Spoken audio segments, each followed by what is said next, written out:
Welcome to Deck Analysis and Testing, where we look at both a free-to-play and later a more expensive version of the same deck. Today we have a look at Starlight Drive, which is a name that I have given this deck because it is based on the skill Starlight Drive. Some people call it Synchrons, but I prefer to call it Starlight Drive because, well, you'll know once we actually get talking about what the skill does for the deck, which is pretty much the entire reason why the deck is even playable in the first place. So, Stardust Dragon has always been a card that has really broken skills centered around it.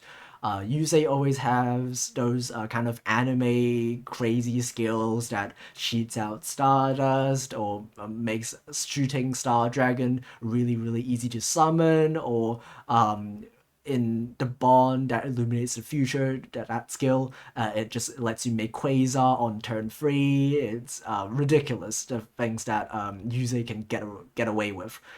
This skill in particular is pretty interesting because of the flexibility of what it allows you to do. So let's actually read the skill and it'll all make sense.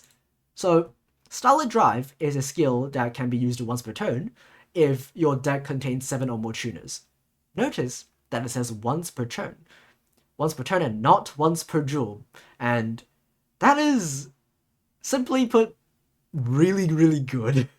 You just get to use the skill every turn, and you'll see why this makes the skill so good once you actually get to what the skill does. So let's actually talk about the second effect first, because you have to use the second effect first before you use the first effect. So if your opponent has cards in the field or graveyard, you play a Stardust Dragon from your extra deck in face down defense position for free. You just play it for free. You don't even need to synchro summon it. You just have it for free. And then you send up to 3 random level 2 monsters from your deck to graveyard. So just some really ridiculous things you can do just by having certain level 2 monsters in your deck that you can just send for free. And also just having a Stardust in your field for free is just a really good effect. And not only that, the first effect says if you have a Stardust monster on your field, you get to just summon Formula Synchron from outside your deck for free, and then set a Shooting Star, which is a normal trap card that allows you to pop a card on the field while you have a Stardust monster on the field. And so you probably understand why it's so ridiculous that this deck, that the skill is once per turn and not once per duel. So if you activate the skill and then you don't win the turn that you use it, that's fine. As long as you survive the next turn, you can just use the skill again to make another Stardust. And then you can flip open the Stardust, and then you can set another Shooting Star. It's so broken. This skill is actually, it's so funny, the amount of things that this skill allows you to do. And not only that, notice that it says if your opponent has cards in their field or graveyard. It does not say if your opponent only controls a monster, which is what most skills says in the year 2025. So not only do you are you able to activate this skill going first by just essentially sending anything from their hand or deck to the graveyard to fulfill the skill requirements, you can also just use the skill if your opponent has monsters and you have monsters at the same time. So you don't have to have an empty board for you to be able to use the skill. You can just use it whenever you want, as long as there is a card in the field or in the graveyard, which is like one of the most broken skill activation conditions ever for like a bonus effect type skill.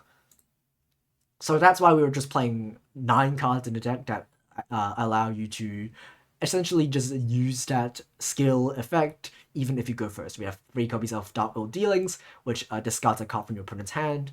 We have 3 Engage to search 3 Vector Blast, which sends 2 cards from your opponent's deck to the graveyard, so that it fulfills the requirements for you to use the skill even if you go first. So Engage is a card that you can get from the friend code campaign, so it's even in the free-to-play version, you can play free copies. But if you don't have free copies of Engage, that's still completely fine. You can just play Vector Blast without the Engage. It just makes it a little bit less consistent, but you can just play less than 30 cards and make up for the difference. And because we're playing Engage, we're playing free copies of Jamming Waves and free copies of Afterburners, which is just more spell cards that we could search off of Engage to just clear our opponent's board when we go second before we commit to anything. And that's it for the spell cards. We're playing even more things that help us going second. We are playing the Mystery Dust Kaiju, which is there for a very specific reason. Being that it's not only a kaiju, it's also a level 8 kaiju. So if you summon, if you draw 2 copies of this kaiju, you can summon one to your opponent's field and then summon the second one to your field, and then you can use it as a level 8 monster for your synchro summons. So it has a niche use case for that, which won't come up very often, but might come up sometimes. We also play 2 copies of Lava Golem, 3 copies of Lava Golem. We don't really need our normal summon because the skill just summons everything for us for free. So even though we are playing some normal summons, we don't really need to use them. So Lava Golem fits right in.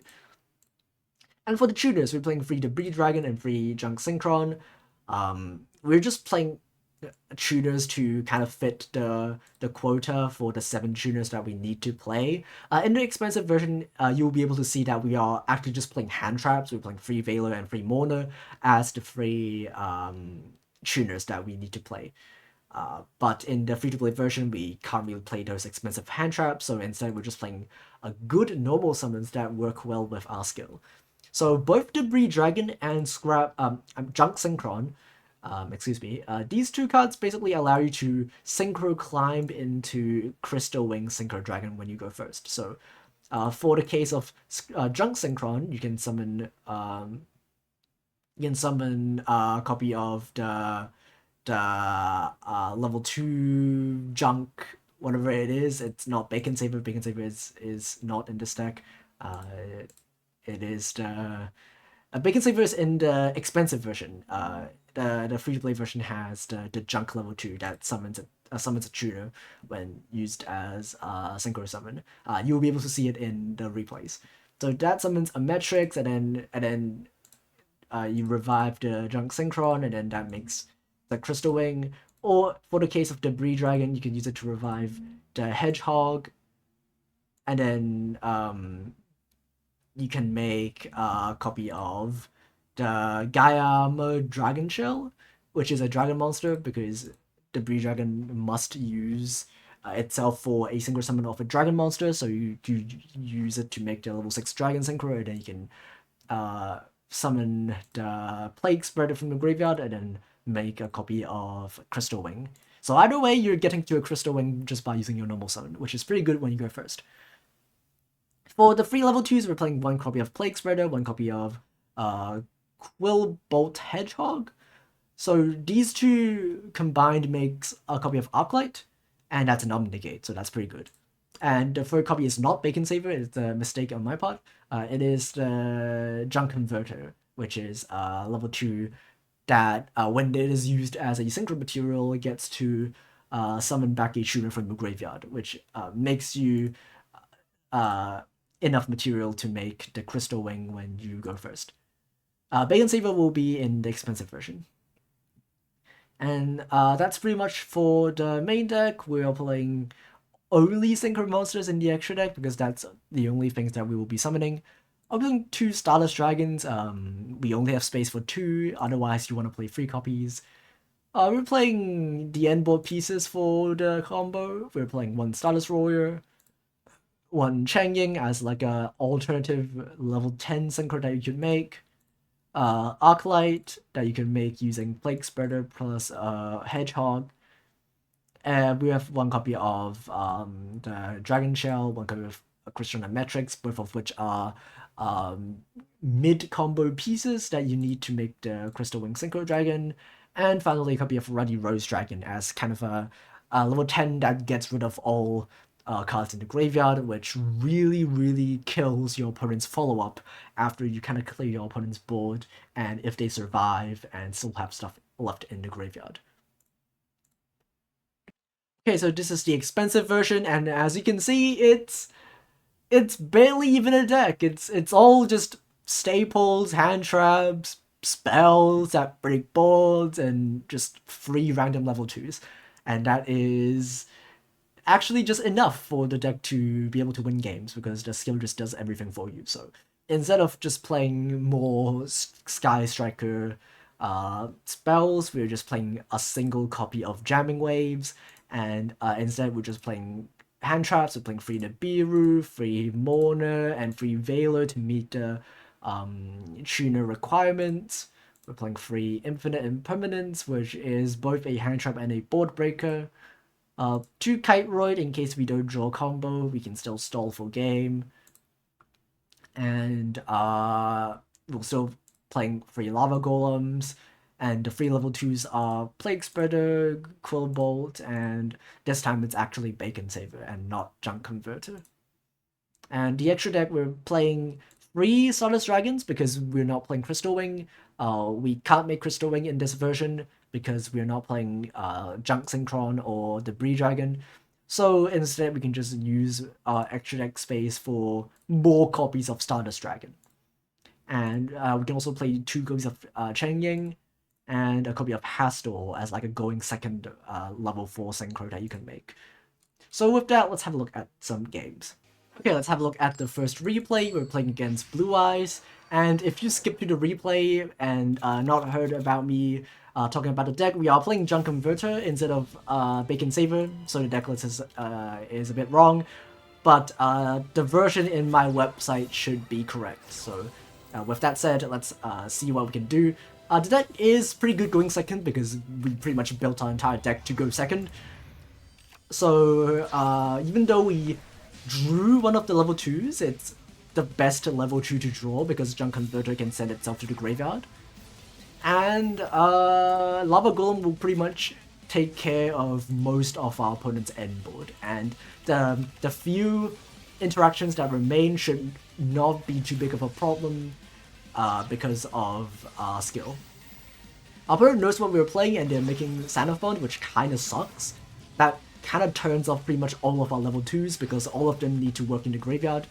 Like Plague Spirit summons itself, Quill Bolt summons itself, and Junk Converter summons another monster. So it will all be shut off by the Xenophon, but at least we can still get rid of the Spirit Dragon and the Xenophon with the Lava Golem. Not like it stops the lingering effect from triggering, but it's still okay. You can just end turn with the Stardust and Tuner. He will try to True Light in end phase, we'll pop it. And then he tries to threaten battle with Jet Dragon, so I let him. So he goes to battle with only a Jet Dragon, which I'm fine with. So he attacks the Stardust and then bounces back to Formula Synchron. And then we can just use our skill again, but before that, let's get rid of our opponent's monster. And then we can just use the skill again. We can make a second Stardust Dragon because his skill is broken. And then we can just use the skill again to make a copy of Formula Synchron and Shooting Star. And we can normal summon Junk Synchron, we can start Synchro Summoning. And the thing about the skill is that the Stardust Dragon summons and the Formula Synchron summons don't count as normal or special summons. So our opponent, I think, has a Nibiru in hand, but we can still negate it with Crystal Wing because Crystal Wing is the 5th summon, as you can see. Yeah, he's gonna try to nib now. He couldn't nib earlier because Crystal Wing is our 5th summon because the Stardust Dragon and the Formula Synchrons don't count. So we're gonna negate that and then try to make a Herald, but he's just gonna scoop before we can do that. Okay, let's have a look at our second game. We're playing against Noah, and they're playing Shinato.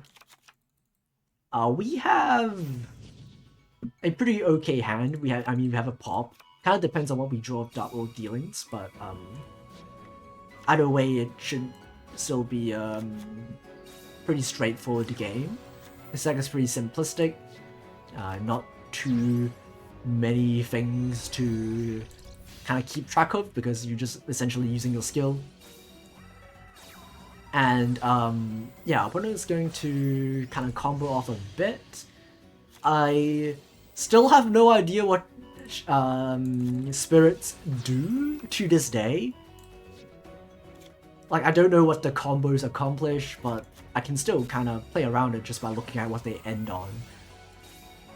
So, our opponent is going to just normal summon a bunch of spirit monsters. They're going to make 2 level 4s. I don't think they're actually going to make a rank 4 though. I think they're just going to make,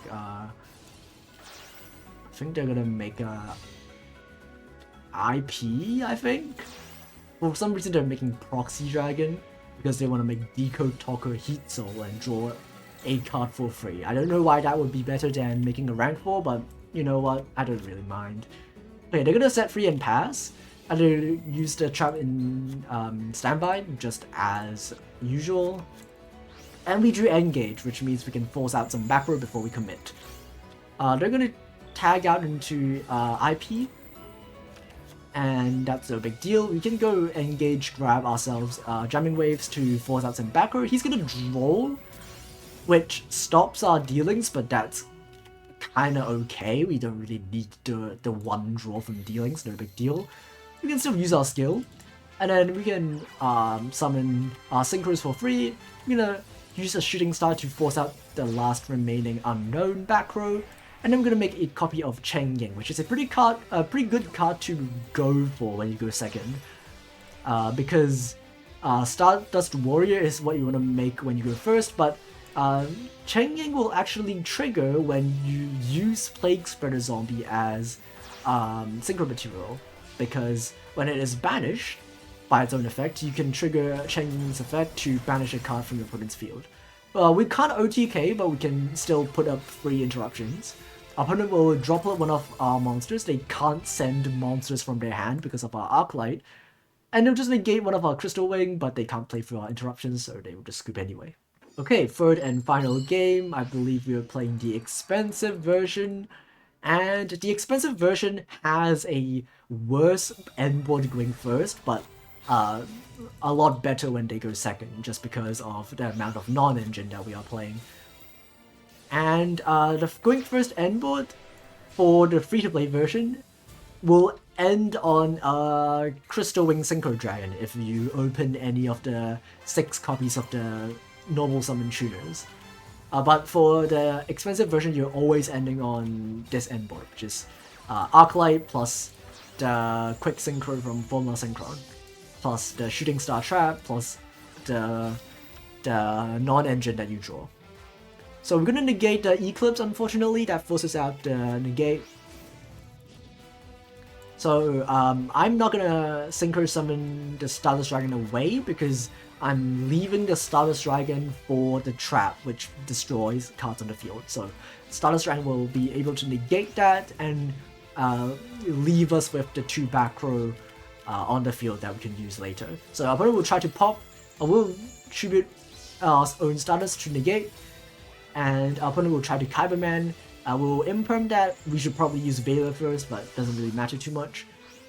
I will negate that. Our opponent will try to summon a copy of the alternative White Dragon, which he'll use to make a Light Storm, and he will use it to pop the Shooting Star, no big deal. And he will make a Chaos Dragon, and that would be game if we didn't have the Bacon Saver in the graveyard. So we'll use that to negate the attack, and then Stardust Dragon comes back, and even though we didn't draw anything, it's just a second copy of Veiler. It is completely fine because our skill will carry us all the way. As I said in the explanation, even if we have monsters on the field, we can still use our skill because it's not once per duel and it's broken. We're gonna use it to banish every single card in the graveyard, even though we can't beat over the Light Storm. That's fine because we can still pop it next turn with the Shooting Star, and our opponent will not have enough follow-up to contest whatever we have in the grave on our field. And even if he does, we can use our skill the 3rd time because it's not once per duel. So yeah, that's it. Yeah.